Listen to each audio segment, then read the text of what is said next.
and welcome back to the channel. I hope you guys are doing super well and studying properly for your exams.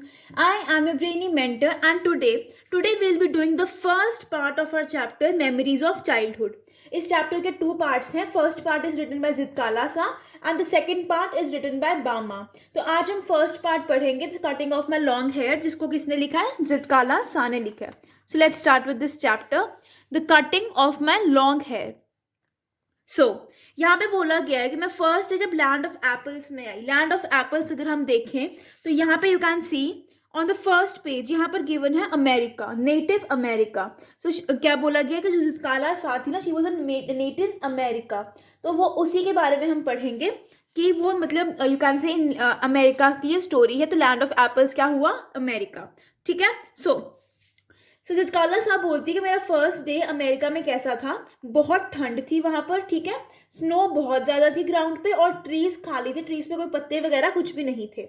अब क्या होता है, एक bell बजती है ब्रेकफास्ट के लिए. बड़ी सी बेल बहुत जोर जोर से बज रही है और उसकी आवाज़ सबके कानों में जा रही है. बहुत पेनफुल वॉइस है उसकी. ठीक है. फिर annoying clatter of shoes on bare floors gave us no peace. अब देखो वो ना जितकाला सा ना एक हॉस्टल में जाती है वो. ठीक है. वहां पर सभी बच्चे, बेल बजती है, सभी बच्चे खाना खाने के लिए जाते हैं. तो वहां पर जब वो चलते हैं तो अनोइंग क्लैटर लाइक शूज की बहुत ज्यादा वॉइस होती है जिससे कोई शांति नहीं मिलती. ठीक है. फिर हार्श नॉइजेस चल रही हैं, बहुत ज्यादा आवाजें चल रही हैं एंड मुझे खुद नहीं समझ आ रहा था यहाँ पर हो क्या रहा है. ऐसा कौन कहती है? जितकाला सा कहती है. And through my struggle, my spirit tore itself in struggling for its lost freedom. All was useless. यहाँ पर मेरे पास फ्रीडम नहीं था, यहाँ पर सब कुछ ही यूजलेस था. अब यहाँ पर एक लेडी आती है, पेल फेस वुमेन, जिसके बिल्कुल वाइट बाल थे. वो जितकाला सा और उसकी फ्रेंड्स के पास आती है और उनको लाइन में लगाती है, जो कि डाइनिंग रूम की तरफ जो गर्ल्स की लाइन जा रही थी वहां पर लगाती है. ये सभी गर्ल्स कौन सी थी? इंडियन गर्ल्स थी जिन्होंने स्टिफ शूज पहने थे, मतलब टाइट शूज पहने थे एंड क्लोजली क्लिंगिंग ड्रेसेस, मतलब स्किन फिट ड्रेसेस पहनी हुई थी. अब जो छोटी गर्ल्स थी उन्होंने प्रॉपर एप्रन्स पहने हुए थे एंड दे हैड शिंगल्ड हेयर, मतलब उनके बाल काटे हुए थे. ठीक है. फिर वो चुपचाप अपनी उसने ना सॉफ्ट मोकैसिन ड्रेस पहनी हुई थी. सॉफ्ट ड्रेस थी, उसके शूज जो थे, सॉरी सॉफ्ट मोकैसिन मतलब उसके शूज बहुत सॉफ्ट थे. And she was walking noiselessly and she felt like sinking to the floor because जो ब्लैंकेट था वो उसके शोल्डर से निकल गया था. ठीक है. फिर बोलते हैं उसने बाकी इंडियन गर्ल्स की तरफ देखा एंड उनको इतना फर्क नहीं पड़ रहा था कि उन्होंने क्या पहना हुआ है, क्या टाइटली फिटिंग क्लोथ्स है वॉट एवर, उनको इतना कोई फर्क नहीं पड़ रहा था. फिर बोला गया यहाँ सामने से ना बॉयज आते हैं, सेम लाइन चल रही होती है बॉयज की जो मैंने देख. फिर वो जितकाला सा वहां पे क्या देखती है? 3 यंग ब्रेव्स, 3 लड़के देखती है जो खुद बहुत ज्यादा अनकंफर्टेबल फील कर रहे होते हैं इन ऑल दोज क्लोथ्स. फिर जब वो सब पहुंच जाते हैं डाइनिंग रूम में तो एक छोटी स्मॉल बेल बजाई जाती है. ठीक है. एंड हर एक बच्चे ने क्या किया? चेयर खींच लेता है वो टेबल से. अब जितकाला सा को लगता है कि इसका यही मतलब होगा कि we have to sit down, तो जितकाला सा बैठ जाती है. बट फिर जब वो देखती है कि सिर्फ वही बैठी होती है और बाकी के सभी बच्चे खड़े होते हैं, नो वन वॉज सिटिंग, फिर वो जल्दी से उठने की कोशिश, she started to rise, but वो उठने की कोशिश करती है. बट उसी टाइम पर दूसरी बेल बज जाती है एंड फिर सभी फाइनली शांति से बैठ जाते हैं.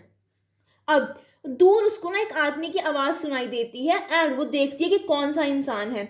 बट बाकी सभी बच्चों की नजरें कहाँ पर थी? अपनी सिर्फ प्लेट्स पे ही थी. ठीक है. फिर उसने देखा कि जो जितकाला सा थी ना वो उस इंसान को देखने लगती है. तो फिर उसका ध्यान गया कि वो जो पेल फेस वुमेन थी वो जितकाला सा को देख रही होती है. फिर इमीडिएटली जितकाला सा अपना आई कॉन्टैक्ट तोड़ती है और अपने खाने की तरफ देखने लग पड़ती है. खाना she starts looking at her food. ठीक है. फिर अब थर्ड बेल बजाई जाती है और क्या होता है? सभी अपना अपना फोक और नाइफ पकड़ के खाने लग पड़ते हैं. ठीक है. फिर इस पॉइंट पे जितकाला सा खाने नहीं लगती. She starts to cry because उसको बहुत ज्यादा डर लग रहा था. But this eating by formula was not the hardest trial this first day. उसका फर्स्ट डे था हॉस्टल पे एंड ये इतना टफ नहीं था, इससे भी बहुत ज्यादा टफ चीजें थी. अब मॉर्निंग के टाइम पर क्या होता है, उसकी जो फ्रेंड होती है ना जुडविन, वो एक टेरिबल सी वार्निंग देती है, एक बात बताती है। कहती है जुडविन कहती है कि मुझे ना, जुडविन को ना इंग्लिश के कुछ वर्ड्स पता होते हैं। तो उसको पता चला कि वो जो पेल फेस वुमेन थी वो ये कह रही थी कि वो बाकी लड़कियों के क्या करेगी, लॉन्ग हैवी हेयर को काट डालेगी।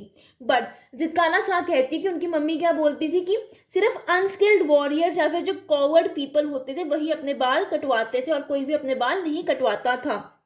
बट इसके बाद जुडविन बोलती है कि हमें सबमिट करना पड़ेगा, हमें अपने आप को अपने बाल कटवाने पड़ेंगे बिकॉज वो बहुत ज़्यादा स्ट्रांग है, हम कुछ नहीं कर पाएंगे। बट जितकाला आगे करती है, शी रिबेल्स, वो कहती है नहीं मैं इनकी बात नहीं मानूंगी, मैं अपने बाल नहीं कटवाऊंगी। फिर इसके बाद वो कहती है no I will not submit, I will struggle first, मैं पहले कोशिश करूंगी, I will try my best कि वो मेरे बाल नहीं काटे। फिर जितकाला सागर खट्टी जैसे उसको चांस मिलता है वो जल्दी से भाग जाती है, स्टेयर्स पे चढ़ जाती है। एंड वो क्या करती है, वो हॉल, जिस भी हॉल में जाती है उसको समझ नहीं आ रहा क्या हो रहा होता है। फिर उसको एक ओपन डोर दिखता है, वहां पे बड़े से बेड्स, 3 वाइट बेड्स लगे होते हैं एंड डार्क ग्रीन कर्टन्स थे जहां पर रूम बहुत डिम लग रहा था। अब यहाँ पर कोई भी नहीं था, जितकाला सा वहां पे बेड के नीचे जाके छुप जाती है डार्क से कॉर्नर में। फिर उसको ना आवाजें सुनाई जाती हैं, सुनाई देती है ऑफ द फुटस्टेप्स की, सभी आकर उसको ढूंढ रहे हैं, इवन जुडविन भी उसको आके ढूंढ रही है। Everyone is finding her. तो फिर क्या होता है, everyone was searching for me, I did not open my mouth to answer, मैं बोलती ही नहीं हूँ कि ताकि कोई मुझे सुने ही ना। फिर वो जो फुटस्टेप्स की आवाज़ थी वो बहुत ज़्यादा बढ़ गई थी एंड वो फुटस्टेप्स पास पास आते गए। फिर women and girls entered the room and उन्होंने पता नहीं क्यों उन्होंने कर्टन्स खोल दिए एंड लाइट ऑन कर दी and the room was filled with a sudden light. अब what caused them to stoop and look under the bed I did not know. I remember being dragged out. कहते मुझे नहीं पता उन्होंने bed के नीचे क्यों झुका एंड मुझे क्या किया, बट मुझे इतना पता है कि वो मुझे खींच के ले गए and I was trying to do my best कि मैं रिजिस्ट करूँ। वो किकिंग कर रही थी, स्क्रैचिंग कर रही थी, बट कोई फायदा नहीं हुआ। उसको डाउनस्टेयर्स लेके आया गया और उसको चेयर से बांध दिया गया। फिर इसके बाद वो बहुत चीखती है, she cries allowed, she is shaking her head everything, but until उसको फिर सीजर के जो ब्लेड्स होते हैं ना, तो 2 ब्लेड्स होते हैं सीजर के, उसको फील होता है कि उसके बालों पर आ रहे हैं एंड ऐसे आवाज आती है, उसको पता चलता है कि उसके थिक ब्रेड्स का थोड़ा सा पार्ट कट चुका है and at that time she loses her spirit. Since the day I was taken from my mother, I had suffered extreme indignities. People had stared at me. I had been tossed around in the hair like a wooden puppet. And now my long hair was shingled like a coward's. ये तो जबकि मैंने अपनी मम्मा को खोया है, जबकि मेरी मम्मा मुझसे दूर हुई है, तब से मुझे बहुत ज़्यादा प्रॉब्लम्स आई हैं। लोग मुझे घूरते थे, बट एक टाइम पे लोग मुझे क्या करते थे, वुडन पपेट की तरह, जैसे बेबी को हम ऊपर उछालते ना वैसे भी उछालते थे। बट अब क्या हुआ है, अब मेरे लंबे बालों को काट दिया गया, जैसे एक कॉवर्ड को, एक डरपोक के बालों को काटा जाता है। In my anguish, I mourned for my mother, but no one came to comfort me. मैं अपनी मम्मा को याद कर रही हूँ, I'm just calling my mother, but यहाँ पर कोई भी मेरे पास नहीं आता। No one comes to comfort me. Not a soul reasoned quietly with me as my own mother used to do. कोई भी इंसान मेरे पास आके मुझे दिलासा देने की किसी ने कोशिश नहीं की जैसे मेरी मम्मा करती थी। And for now I was only one of many little animals driven by अ हर्डर। अब मैं बस वो इकलौता सा जानवर बन के रह गई थी जिसको वो जो अपने मालिक के पीछे पीछे चलता जा रहा था। So that was it for this part.